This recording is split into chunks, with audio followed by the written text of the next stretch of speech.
So hi everyone. We're very fortunate. Oh, I'm Maya Adarath, and I'm joined again always with Chris Maizana, who's a contributing editor at Jacobin.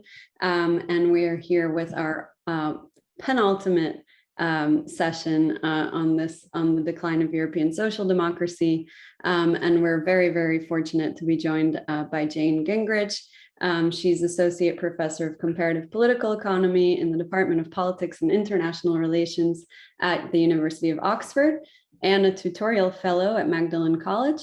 And she's written on many topics, including the contemporary restructuring of the welfare state and changing coalitions for welfare provision across the EU. So Jane, the floor is yours. Thank you so much, Maya and Chris, for having me. It's a real honor to be in this series and to have a chance to talk with you. So I'm going to talk for about 30 minutes. I have a presentation and I'm just going to share my slides. So what I'm going to talk about today is this sort of intersection that will be, I think, familiar to most people in the United States, observers of elections, on the sort of changing nature of both geographic and skill-based realignments. And what I want to do is sort of put this in the context of what's happening within Europe, in which electoral systems look really different and don't have, in most cases, as strong of a link to geography, but in which both the changing nature of skills and the changing nature of geography are combining in ways that are creating new dilemmas for the European mainstream left. So as I think everyone knows, and if I'm the penultimate speaker in this series, you've probably seen some version of this already many times, European social democratic left parties have suffered an electoral decline in the last 2 to 3 decades. And this has been particularly pronounced in the post-2010 period, where many mainstream social democratic parties have lost substantial numbers of voters in all directions. Now, there's a little bit of a rebound at the moment in Germany and in the Nordic countries, which are all governed by social democrats. But even in those contexts, electorally, the governing social democrats are weaker than they were 2 or 3 decades ago. And so we've seen this sort of long run slow decline followed by a sort of a sharper drop in the post-2010 period. So the question is sort of what are the sort of structural trends that are driving that, and how do we think about the trade-offs for social democrats as parties in this sort of context?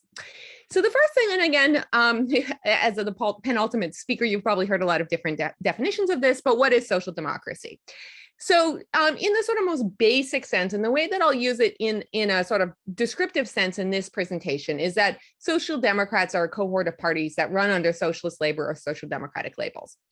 But the concept of social democracy has never just been sort of a party family. It's always been a party family that was very deeply embedded in an ideology of compromise. And for some, that compromise was limiting. It meant that social democrats didn't advance socialist agendas that were as radical as maybe the interests of the working class called for.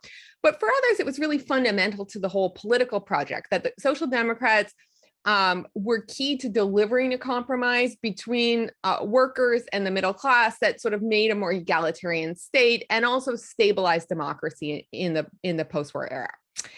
And so when we're thinking about the sort of decline of the mainstream left as a party family, we have a question about political competition, but I think there is a sort of broader question behind that about the fragmentation of the underlying coalitions that underpin the left across different political parties. And what does that mean for our thinking about the sort of classic social democratic compromise?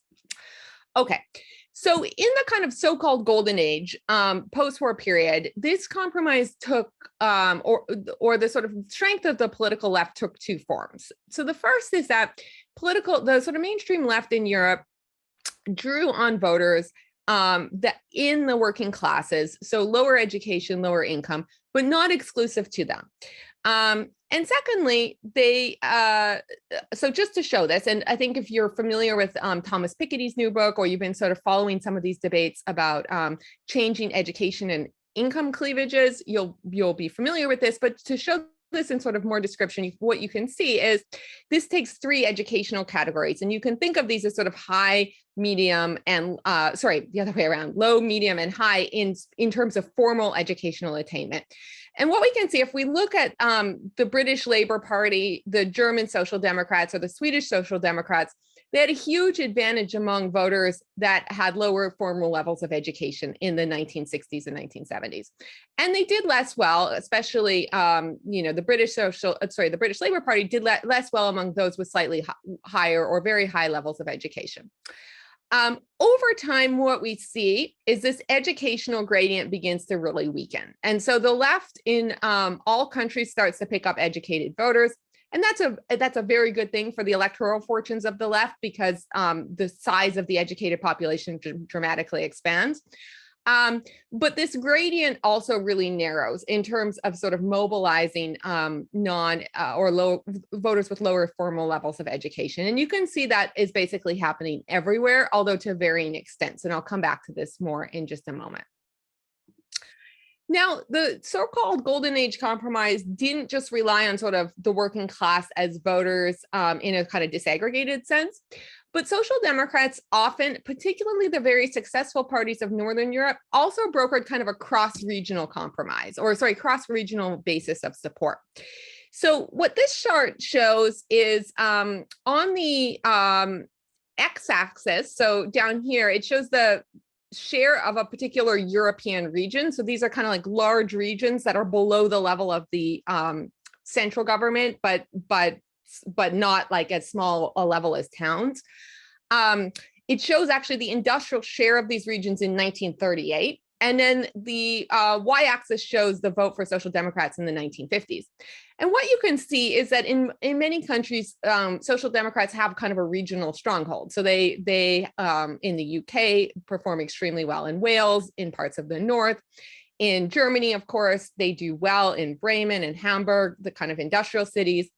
And then in Sweden, you can see a much sort of weaker gradient on the relationship to the industrial share. And part of the reason the Swedish Social Democrats were so successful as a party is that they were able to mobilize both the countryside and the emerging sort of urban and suburban industrial areas as Sweden began to sort of emerge in the post-war era as a major industrial economy. So if we think about kind of where Social Democrats were historically, then we can think about them as having this working class base, but they pick up the middle classes, and also having a regional base that's partly related to where working class voters live, but partly related to local strategies of mobilization. So where they have unions, where they have friendly societies, other things that are sort of mobilizing voters into voting for Social Democrats. So this sort of just summarizes what I've said, which is that they have an industrial working class, they are not exclusive to them, they have cross-regional support, and they sort of then institute this kind of dual compromise, both politically appealing to these groups, but also economically supporting them through a mixed economy. And the question of sort of why this falls apart is a big one. And I'm just going to give you one little slice of it today. But if we look at the if we look at the literature, but also the kind of pop debate about this, and I think this is both in the US and Europe, is that you kind of get these different diagnoses. So there's one argument that's out there, I think both in the US and Europe, which just says, Social Democrats sort of lost their eye on economics. Maybe they're too captured by cultural liberals. They're worried too much about sort of new issues, social issues. They're not worried enough about the working class, and then they've lost them. And this is one argument that's made that sort of says it's about sort of cultural extremism, to use the language of some of these people, that's pushed down the success of Social Democrats. There's another view that sort of takes the opposite view, which is that Social Democrats have become just too right-wing in a variety of ways on the economy. They don't offer anything distinct enough to the mainstream right. And as a result, they've sort of ignored the bread and butter issues of their voting base. And then there's kind of a third argument, which is like, well, Social Democrats are sort of victims, or they're caught in these sort of longer run processes of economic and social modernization, and their more traditional appeals have lost some purchase. And then in this talk, I'm really going to focus on that sort of last way of thinking about it, which is really about the kind of longer run structural changes. But I actually think there are some arguments about positioning and also about mobilization that are really important, that suggest a kind of more agentic view than what I'm going to present in this talk. So just keep that as a sort of caveat to what I'm about to say. Okay, so the core argument that I'll present in the next few minutes is that we see this kind of post-industrial transition, and the mass expansion of higher education sort of have undermined this approach in two ways. And sorry for the typo on this page, I just noticed that.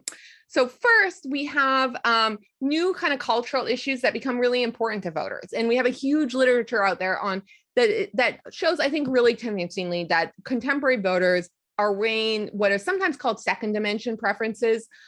So their sort of values about social order or their values about equality in society, they're weighing those as high or higher than sort of traditional bread and butter economic issues on redistribution.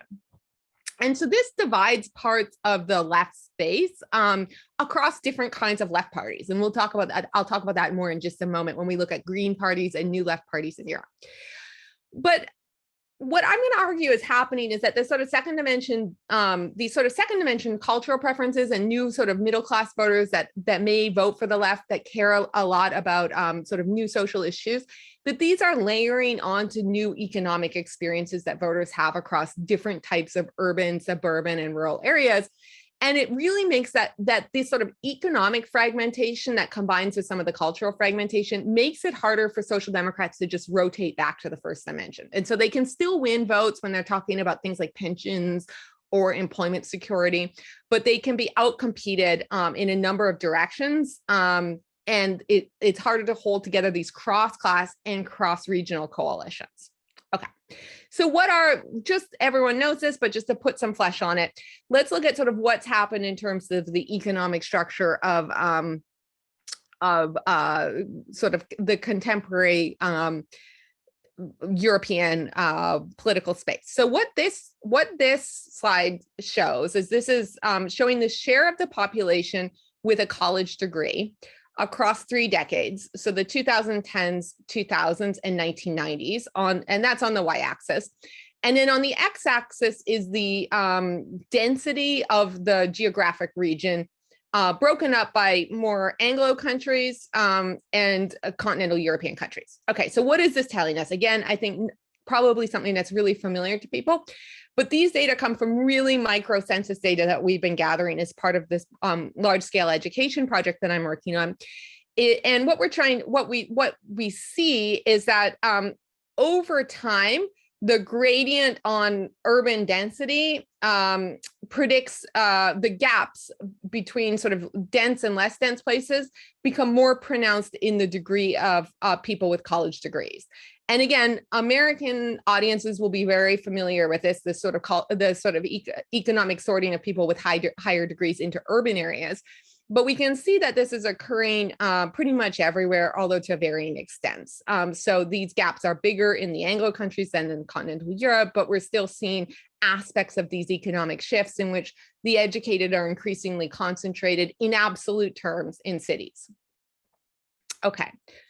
So this geographic sorting of skills into sort of new urban areas means that that can sort of reinforce some of these new cultural divisions. And so we have the highly educated living near each other in urban areas. They may have economic concerns that are more specific to urban areas like transportation and like questions of minimum wages or living wages that exist really as central issues in urban areas. And these may coincide with sort of new cultural divisions that seem to be mostly due to people culturally sorting into these areas rather than like the effect of living in an area making you more culturally conservative or liberal. But still, these shifts are reinforcing. And so this creates stresses on creating this kind of cross-skill, cross-regional support for income redistribution. And it can push that I think creates new trade-offs for parties on the mainstream left. Now, this is clearly the case in majoritarian systems like the US, where we've seen this kind of skilled geographic realignment that's been occurring over the last 30 plus years, in which increasingly voters for the Democrats are sort of like overrepresented in urban areas, and you have a cross-class coalition within the city. But often it's quite geographically limited. But what I'm going to argue is that even in European proportional systems, we're seeing the effects of geography in terms of shaping how social democrats do, in part because they're facing different geographic competitive spaces. Okay, so this is kind of the theoretical framework of this book chapter that I'm working on. So I'll just explain it sort of quickly, and it's not meant to exhaust the political space, but just to give you a sense. So what we can see is that in cities, we have the urban working and middle class are traditionally maybe voting for the mainstream left, for social democrats, but but in this political space, there's new kind of green parties and sort of, in some cases, populist left parties that are really picking up young, educated workers in places like Spain. And the social democrats within cities are facing a challenge at sort of holding together this kind of cross-class coalition, because they have competitors on the left that can pick up the urban working class and parts of the middle class, and then the more traditional mainstream right. In rural areas, what we see is the rise of populist parties that have mobilized outside of city centers, and suburbs look a lot like rural areas in many countries. And I'll show you some data on that in a moment, in which outer suburbs, the sort of outer suburbs of cities, where you have a lot of working class voters, they're really on the periphery of the economic gains of the city. There are often places in which populist parties have also picked up support, although I should be very clear, it's not the case that there's a lot of evidence that people defect from social democrats to populists, but they're part of that competitive space. And then in the countryside, you also have, in many European countries, traditionally just a very strong mainstream right party. So the center right traditionally had much more strength in areas that were more religious, more rural, and so on. So the key point of this very messy graph is to say social democrats face different competitive spaces based on the constellation of different kinds of voters, whether they're urban and rural, and high and low skilled, and that can create some real trade-offs for them. So I'm going to show you this starting with the skill-based transformation in voting, and then I'll go to the geographic. So what I do is I look at the skill gradient on voting by combining a bunch of election studies. And this is something that Thomas Piketty and his research team have actually done for even more countries and even more time. So I'm going to show some of the work I've done, but that really complements that research agenda as well. And so what I want to do is look at sort of who voted for the Social Democrats, who left the party and voted for someone else based on their past recalled election. And then where did these voters go if they left the Social Democrats? And what I'm going to show you is basically Social Democrats lose from all groups, but the key thing is that voters defect in different directions in ways that sort of create different trade-offs for Social Democrats. Okay, so let's look at social democratic vote choice across 3 decades. And this draws from 17 countries that I listed on the beginning slide, sort of Western Europe, Australia, New Zealand, and Canada as well. Okay, so in the 1990s, this green line is the predicted vote by someone without formal qualifications, and this black line is someone with a college degree, and then the gray line is someone with secondary qualifications. And what we can see is that this group, the low qualification groups, was more likely to vote for the Social Democrats still in the 1990s. So already these gradients are really beginning to narrow from that early data that I showed you of the UK, Sweden, and Germany. But there's still an educational gradient in which Social Democrats are picking up the least educated voters more. By the 2000s, that's basically gone. And by the 2010s, it's really gone. And so there's no real education gradient on voting for the Social Democrats anymore. And what you can see, these lines moving in this direction, is that they're losing voters. So they're basically losing voters from all of these groups. So we're seeing a decline in the education gradient on voting for Social Democrats, and a loss of votes for these parties overall. When we look, though, at other left parties, what we see is, again, a well-known rise of an education gradient on voting for non-social democratic left parties. So this includes like populist left parties as well as green parties. And what you can see is that these parties have always been supported more by the highly educated. but these gaps are growing up. So the highly educated are basically as likely to vote for a Green or left party as they are Social Democrats by the 2010s. So Social Democrats are losing from all educational groups, but other left parties are picking up, and they're really picking up these highly educated voters. What about the mainstream right? Kind of similar pattern. They're losing voters overall through this time period. They're losing, and their appeal is becoming more compressed across educational groups, but it's a less extreme decline than we see for Social Democrats. Right populist parties, on the other hand, they are picking up pretty much over this time period, but they're picking up less among the college educated. And so this is creating this well-known growing educational gradient in European voting, which is similar to what you see in the US as well, in which being college educated really predicts not voting for the populist right. And in some contexts, it might predict voting for the kind of non-social democratic left. Okay, so what about voters that left Social Democrats? So they voted for them before, and then they now say in this election, they're not voting for them anymore. So what we can see is that these voters that switch out of the Social Democrats go in a whole different set of directions. And we sort of see a replication of the pattern that we saw on the previous slide, in which the highly educated, that's this black line over here, they're quite likely to switch out of Social Democrats into another left party or the mainstream right. The more low educated voters, this green line, they are less likely to go to the other left parties, but that's still that and the mainstream right are still the modal parties. But the big thing that's important to look here is that they're also just way more likely to go into abstention. So voters that did vote, voters with lower formal qualifications that defect from the Social Democrats, they're as likely to just not vote as they are to either go to the left or the mainstream right. There's a lot of talk about voters defecting to the populist right. There's some of that, but it's just so much smaller in numerical terms to the number of voters that are actually just abstaining or they're moving to the mainstream right or another left party. Now, if we look at this in majoritarian systems, so that would include the US, Canada, Australia in this chart. And you compare that to the European systems that I was showing you on the previous slide. And sorry, I think I misspoke when I said it included Canada and Australia. I split those out. Those were just the European ones that use a proportional electoral system.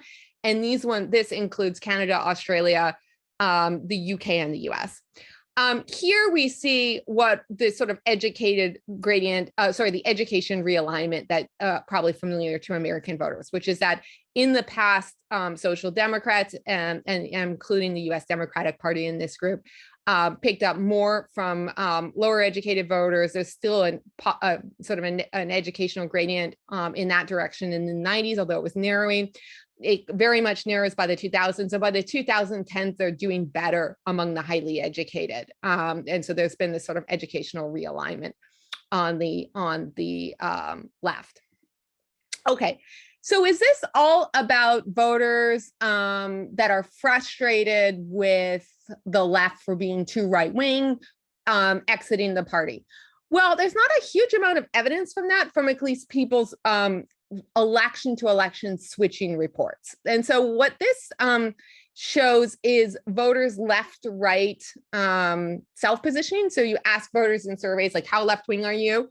And so lower numbers here are, you can see the axes here are negative. So lower numbers mean that they say they're more left-wing, and then higher numbers would be more right-wing.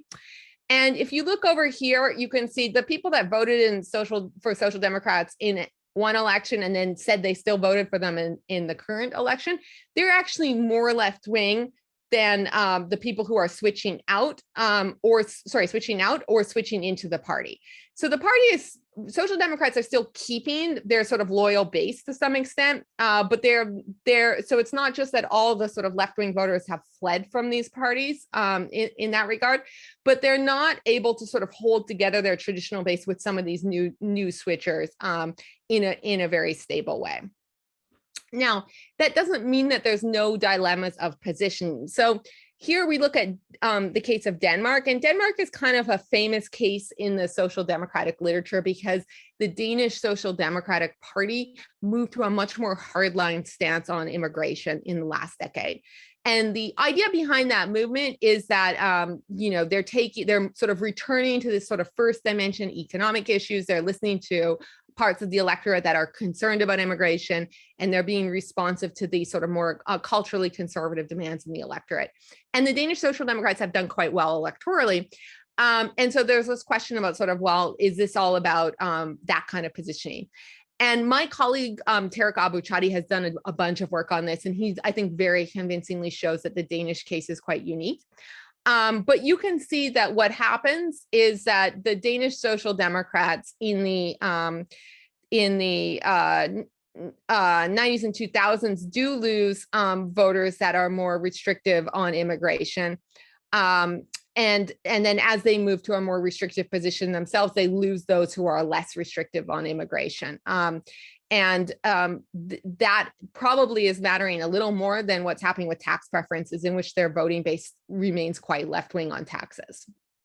Okay, so what we've seen is that we have this this new skill gradient in voting, which the Social Democrats haven't been able to quite pull together a coalition that keeps these high and low skilled voters in one party outside of the majoritarian systems.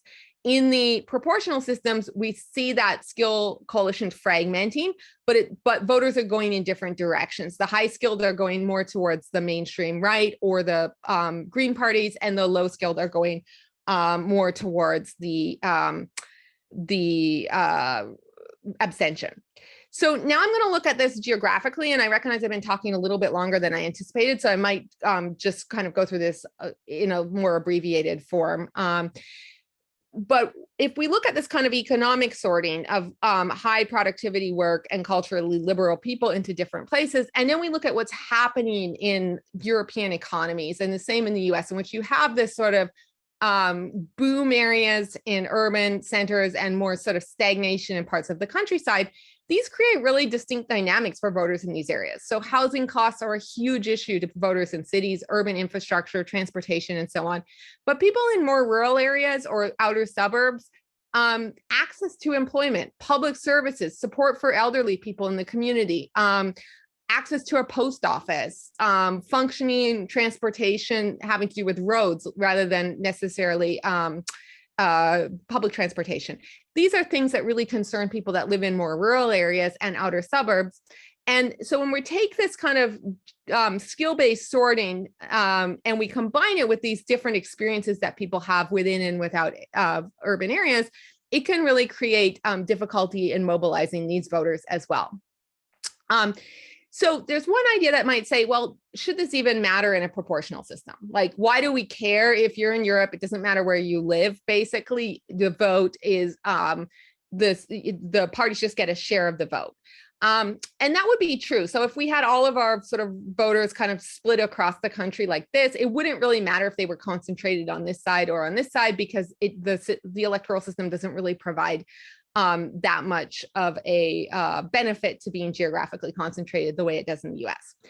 But if we think that if you have all your voters in one sort of geographic area, and that geographic area faces kind of a shock, or it faces a very unique set of experiences, then it may be difficult. It may be that political geography matters even under conditions where it's not aggregated up through the electoral system.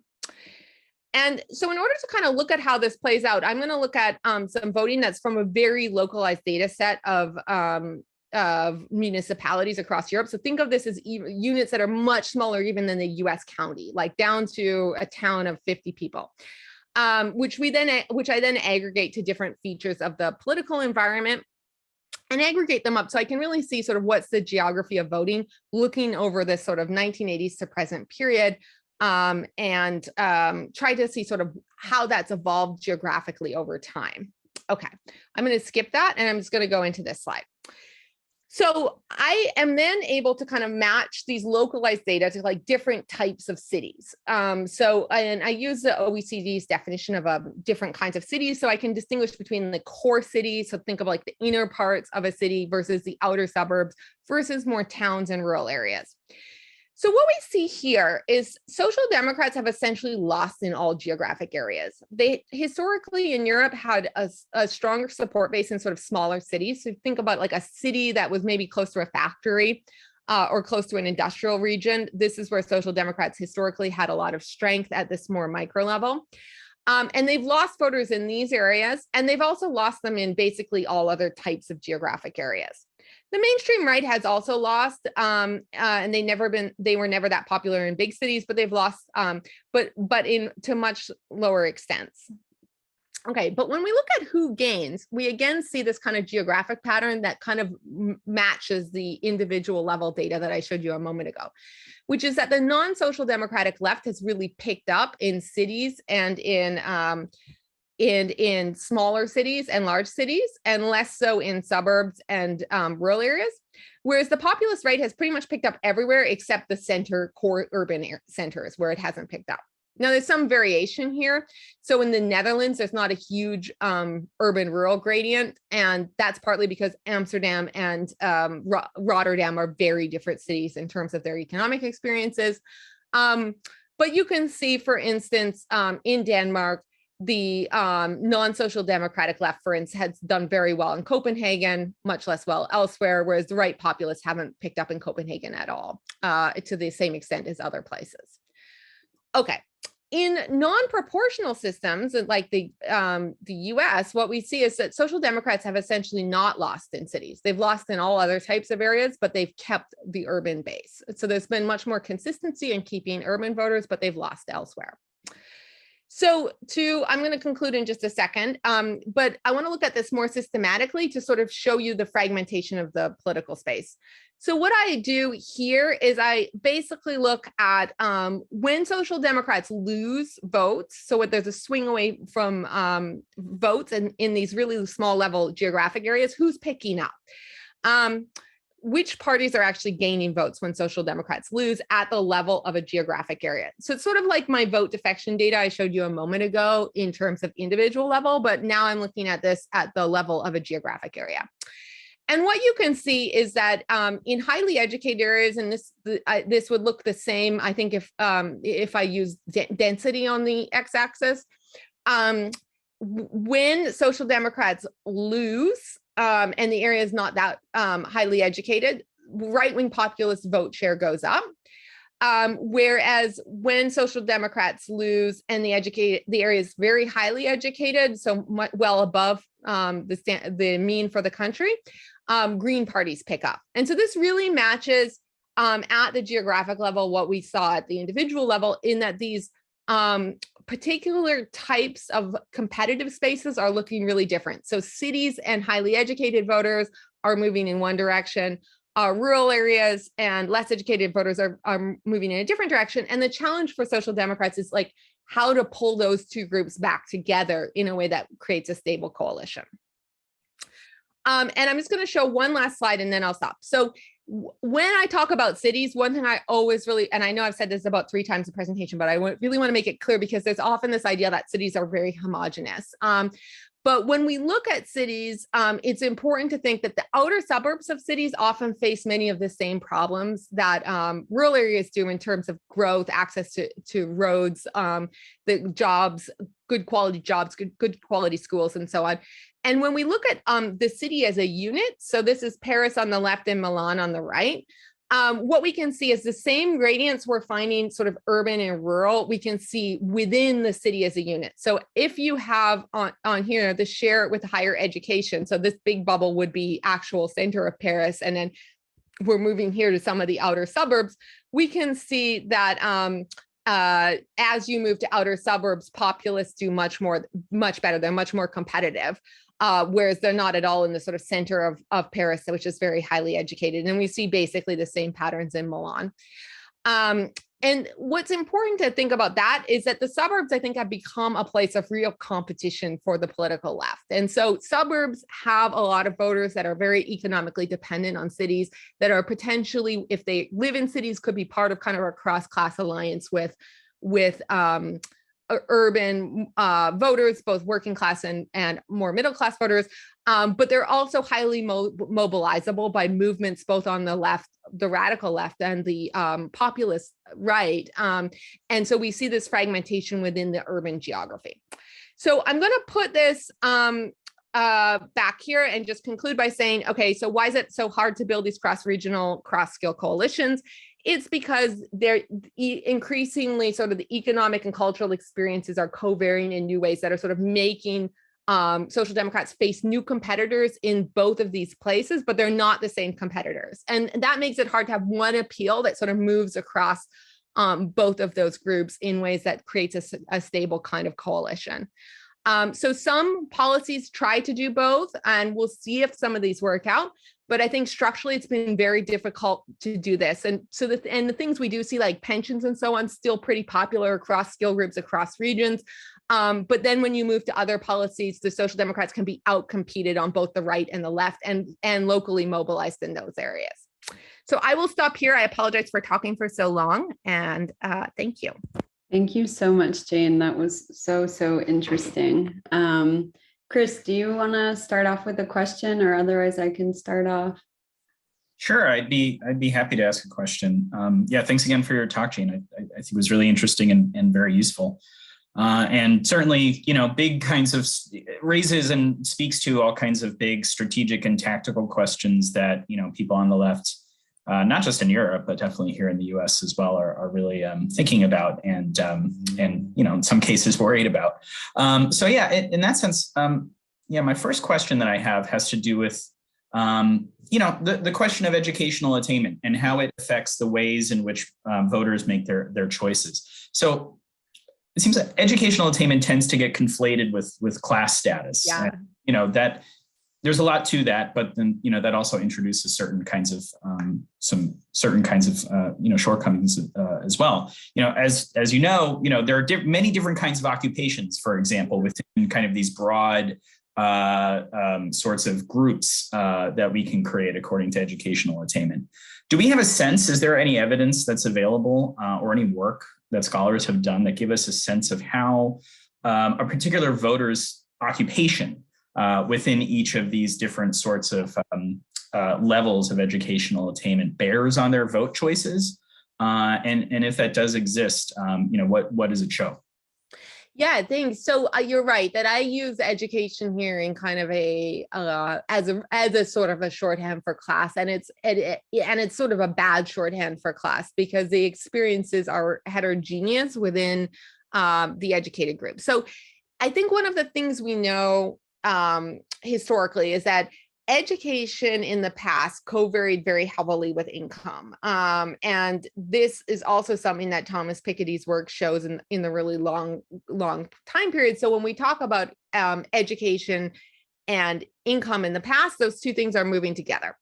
So as we see them moving apart, part of the reason they're moving apart is because the educated group has become much more heterogeneous, both in terms of the kinds of work they do, but also in terms of the kinds of backgrounds they come from. And I want to take both of those. So the first is that we know that within occupational groups, there's a huge amount of work by Celia Hauserman, Daniel Ocean, others in Europe, who have really done a lot at sort of thinking about. Herbert Kitchell is probably one of the sort of earliest that did this work, really thinking about the way in which changes in the nature of occupations have reshaped voting. And so the rise of kind of new middle class, service class workers, especially those in what the kind of like in the occupation literature are sometimes called sociocultural professionals. And those are like people with high degrees of education who tend to work with other people rather than sort of being managers or working in, say, a bank. Those are really the voters that are these new middle class voters. So they are voters that are high education, they're probably high income by the standards of the total income distribution, but they may not be in the sort of highest deciles or the highest amounts of income. And especially if they're younger or women, may not be as high earners, but they're highly educated, working with other people, working in professions that are often more service oriented. And those are really the voters that the new middle class voters that the left has picked up on, although not always the social democratic left. They're green voters and so on. But the second really interesting thing, and this I'm really drawing on some work by Macarena Aris and Mathilde Dittmarsh, and they really show this interesting pattern that a lot of people that go into those kinds of jobs were actually the children of workers. And so you have this huge occupational and educational upgrading as sort of as education expands. And so you have a lot of people that come from working class backgrounds that as adults move into kind of these more middle class jobs. And those adults are just way more likely to vote for social democrats or for the left in general than people that sort of came from these sort of very, higher income childhood circumstances. And so sounds like me. Okay. Yeah. So it's both the change in the occupational structure and then what drove that change, the sort of mass upgrading of people and especially women as well, that you have this huge tertiarization of the female labor force, that's created a lot of people that are coming in and working with other people. And this is a sort of reservoir for a lot of green voters, some social democratic voters, some new left parties. Cool. We talked a little bit before we started recording about trade unions. Chris works for a trade union. I study trade unions. And I'd love to hear about the role of trade unions in forming these coalitions and how they kind of fit into this narrative.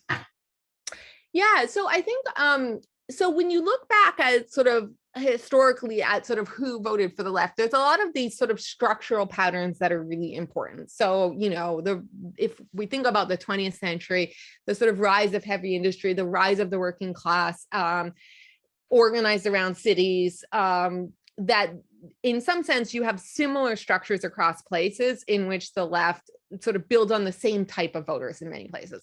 But clearly they do so with very different levels of success. So the Swedish Social Democrats are more successful at mobilizing workers and non-workers historically than, say, British Labour Party or the French socialists, who after the Fifth Republic are a much weaker party.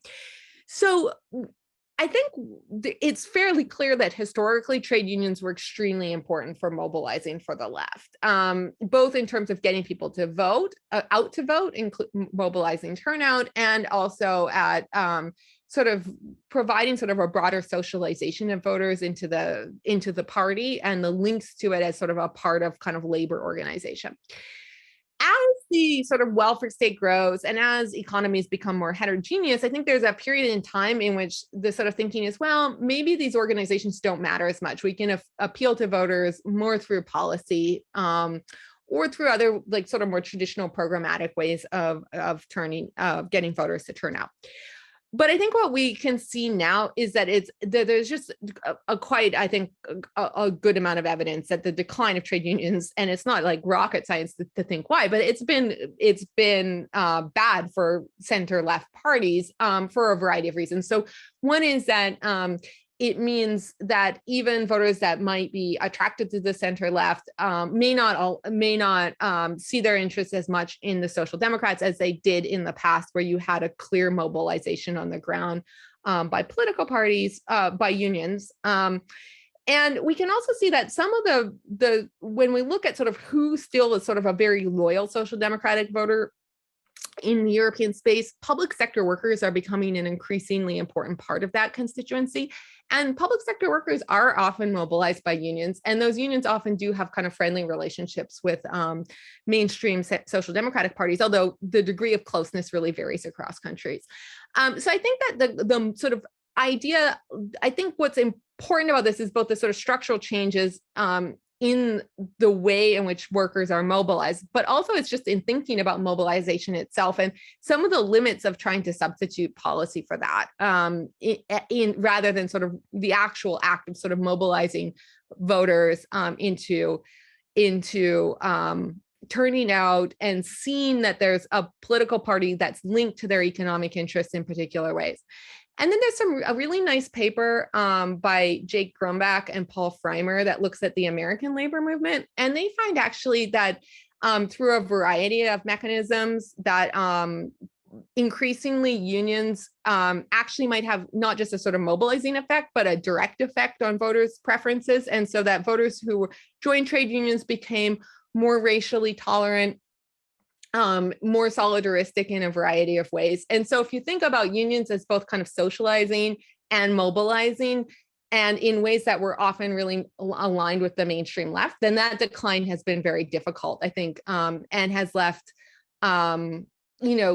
parties less able to sort of communicate directly to voters in some regard, but also less able to sort of promise them the kind of economic well-being that those close alliances promised in the past. Yeah, I think that point about socialization is, in addition to mobilization, is really important, especially on that question of racial politics. Is I'm sure you know, here in the US, unions have been one of the only institutions that bring people from various kinds of social backgrounds together. So the decline in that regard has been very bad. Another question that I had, coming out of your talk was, you made the point that there's just doesn't actually seem to be a whole lot of evidence that there's a lot of defection from the social democratic parties to populist or far-right parties in the countries that you're addressing here. And that instead, voters are either going to other parties on the left or particularly when it comes to kind of voters with less or fewer educational credentials, just to abstention entirely, or in some cases to the mainstream right.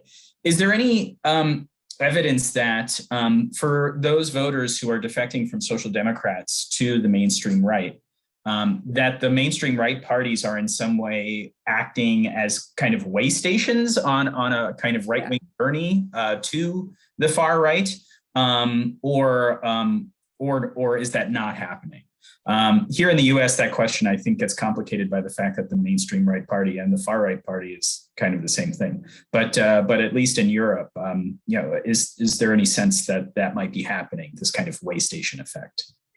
Yeah, so I think this is a point of debate. So we don't have a huge amount of evidence of direct defection when we look at a recalled vote choice. So if we look at just how did you vote in the last election, who are you voting for now, this is not the main flow. There's also some work that has been done that's looking at panel data that looks a little bit longer, and it's by Daniel Bischoff and co-authors that are looking at the defection to the German AfD. And again, they don't find, when they're looking at voters in a slightly longer perspective, they're also not finding a huge flow out from the SPD to the AfD. That said, there is some evidence from the UK that some voters who had been Labour voters in the past, after several elections of abstention, were mobilized to UKIP.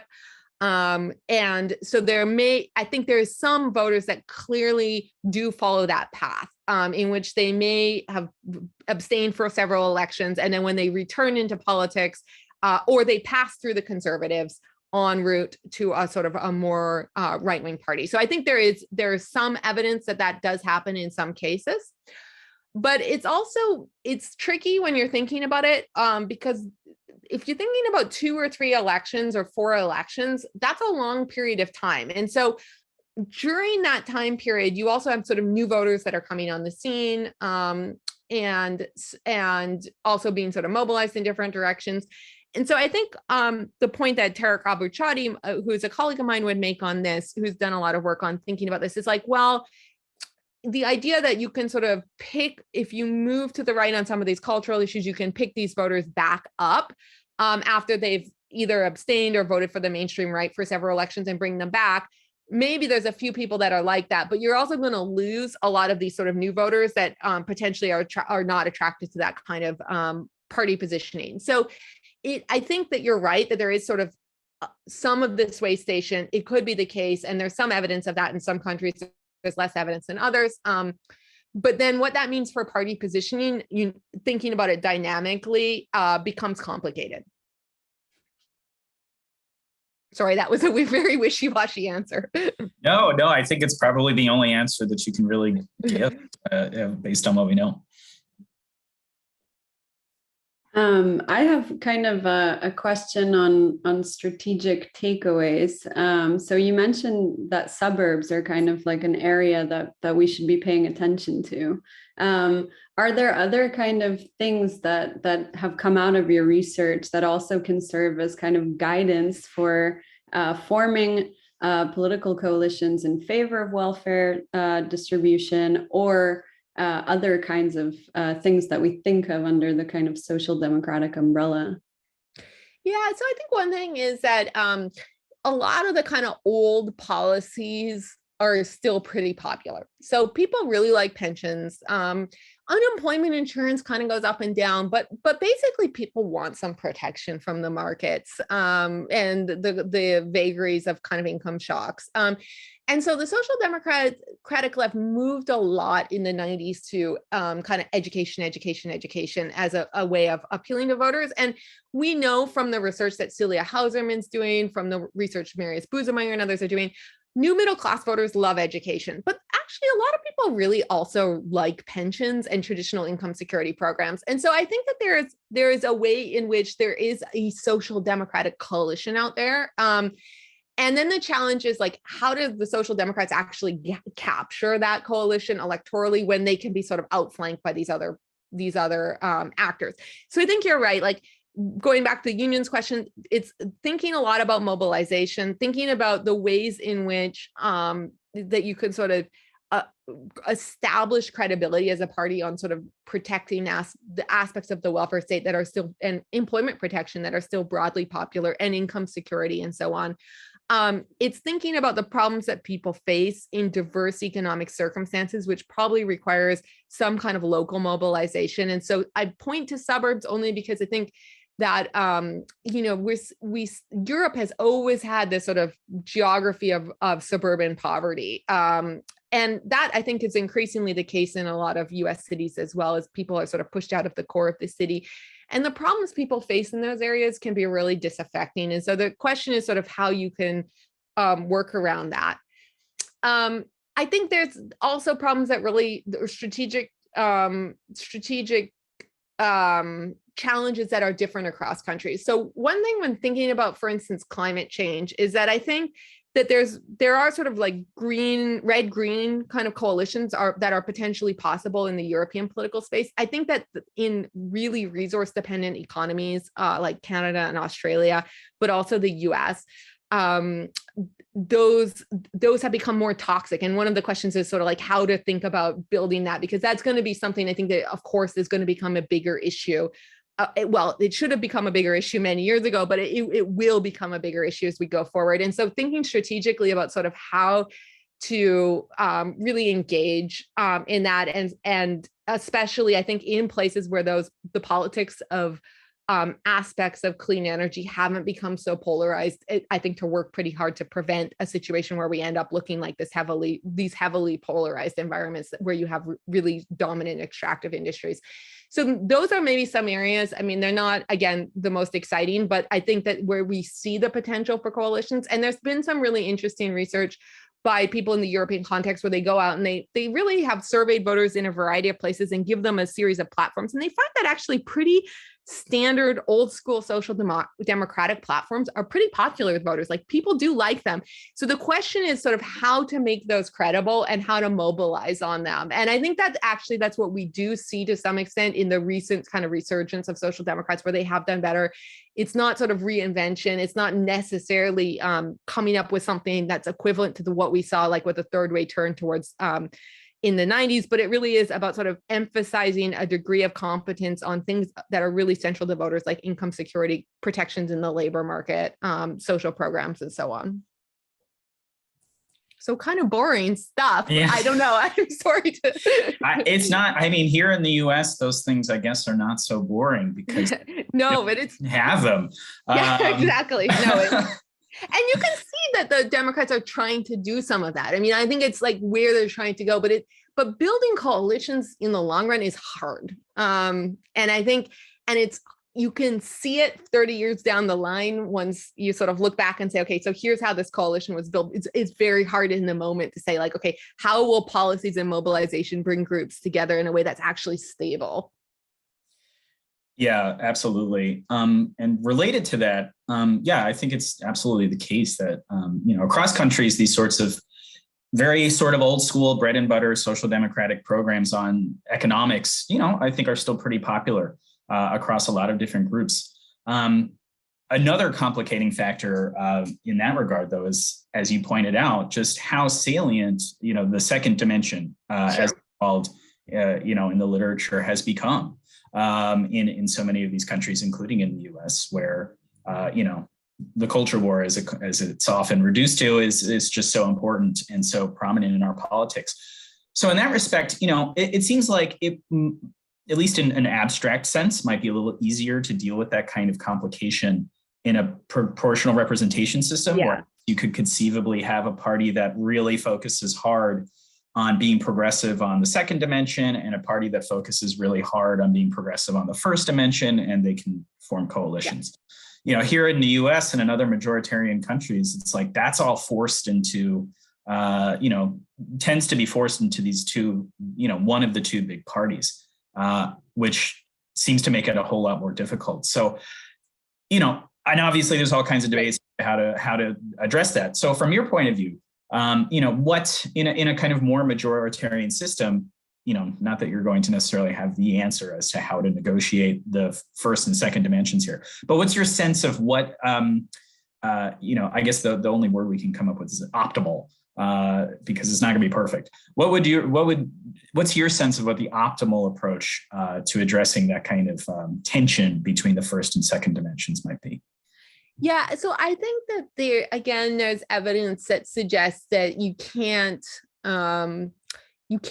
totally ignore the second dimension. So I think there was a desire for a long time, and this is maybe more of a British example than the American example, that there was a desire to sort of not talk about issues of immigration, try and keep it focused on the economy, try and keep it focused on the welfare state, because those are the areas that are not where there's sort of the base is in alignment and they're not cross-pressured, and this will be a way of kind of diffusing this underlying tension potentially in some of the parts of the electorate. And that, I think, met its limits to some extent. I think that it is very difficult right now in the European context for social democrats to just not take a stand on second dimension issues. And so then the question is sort of how they can do that in a way where they're not going to be sort of outcompeted by other parties that can take a stronger stand on them, or lose voters that are maybe a little more conservative on some of these issues, but who are potential voters on the economy. And I think that, so I guess the question is sort of where we see that done successfully. And I think that there's more scope. I don't think it's necessary. First of all, I don't think there is, I guess this is more editorializing by me than it is necessarily from research, but a lot of so-called second dimension issues are first dimension issues. So if you think like, gender equality or racial justice, these are things that have very, very clear economic implications. And so sometimes when we talk about those issues as cultural, we're saying they're not the economic interests of this one demographic group that maybe doesn't share some of those interests, but they are economic interests. So the question is, it kind of goes back to this question of kind of solidaristic coalitions. Like, how do you build and think about programs that can attract different groups of people, but that also address some of the concerns of those who are worried about exclusion, or who are worried about the environment, or all these other issues that have to do with kind of quality of life. And so, of course, finding those issues where there's a coincidence of interest, or where you can sort of package more inclusive coalitions, becomes really important. And I think there's ways in which people, again, this is more editorializing, but people like cooperating, I think, and there's a lot of social psychology research that shows that they like feeling good about themselves. They like feeling bought into projects. And so where you can sort of align these issues, broader sort of second dimension issues with more solidaristic economic issues and pull them together in a way for voters. I think that has more potential than trying to see these as sort of different strategies. And I know that is a very vague because it doesn't give a policy answer. But if you look at things like, I'm always intrigued by the Scottish nationalists coming from the British cases, that they've sort of created a form of inclusive nationalism in which there is a sort of a vision of more solidaristic economics, at least since the mid 2000s. They weren't always like that, but also that tries to be inclusive on ethnic, gender, and other grounds. And there is a way in which those things can go together if packaged in a narrative for people that is that sort of is compelling. Now, it's not always possible to do that, and I think there are hard constraints on that. But in terms of thinking about ways in which these issues can be bridged, rather than seeing them as sort of different strategies, I think that that's probably the way things have to go, because too many voters care about all sorts of issues, and trying to sort of push them to the side will alienate those voters. Great. I think that's probably a good place to stop. Thank you so much, Jane. That was fascinating and really useful. I know I benefited a lot, and I'm sure our viewers will too. Thank you. And sorry to have the sort of what is to be done question. I'm always terrible on that. That's like, I mean, I'm not sure. If we had answers, no one's good at it. So. No one knows. Right. It's okay. We're just going to keep throwing it out there, though. You know. All right. Thank you, Jane.